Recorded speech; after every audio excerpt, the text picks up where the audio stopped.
So in creating a missionary blog for a missionary who's in the field, there's a few things that I think are good to keep in mind. I think generally missionary blogs are very positive experiences where the missionary gets to share their testimony, inspirational stories, cultural tidbits with friends of the family and others preparing to go on their missions in the family. There have been a few situations that I'm aware of where there's maybe been some privacy problems or disrespectful photos or phrases that have been included on missionary blogs. So here's just some tips.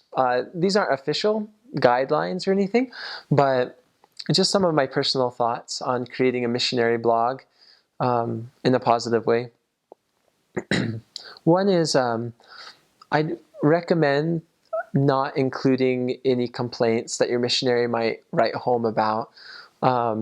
People generally, if they come across a blog that says something nice about them, they probably won't feel too bad.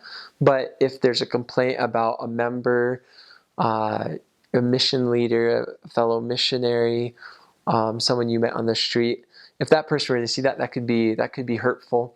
So I'd recommend just kind of, if there's a complaint, just kind of taking out, not including that portion on the blog. Also, you might include just not specific details or plans of your missionary. For example, if they say, on Tuesday at 3 p.m. we're going to this place, it might be wise. Most likely you wouldn't have any problems, but it wouldn't hurt to have a little bit more security, not telling the world where your missionary is going to go, even though in reality, there might be only a handful of people that would come across reading that bit of information on your missionary's blog, but I think that's good to keep in mind. I think it's also good. I've seen several missionary blogs that abbreviate the names that they refer to just one letter. For example, Ernesto Flores might be abbreviated to just be E. And that, I think, protects a lot of privacy. I don't think many people are going to know who E is. It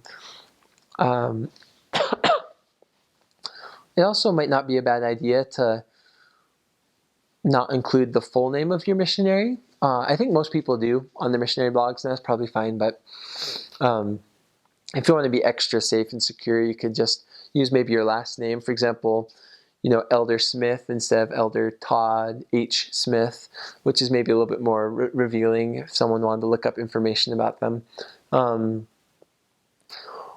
I think it's also important not to post, potentially offensive pictures. Hopefully that your missionary won't take any, photos that could be offensive of different religious sites or anything of that nature. But if they do, I'd recommend not sharing it on the missionary blog.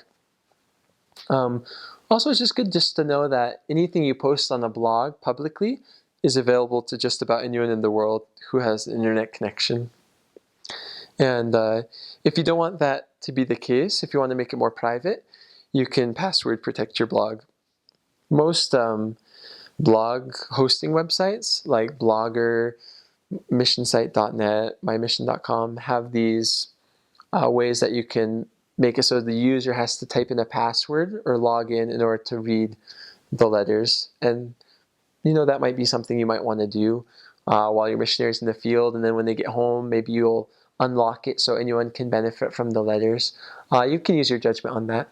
So yeah, I think missionary blogs are a great way to share the gospel and have an uplifting experience. But those are just a few tips that I think you could use to avoid some potential problems. Hope that helps.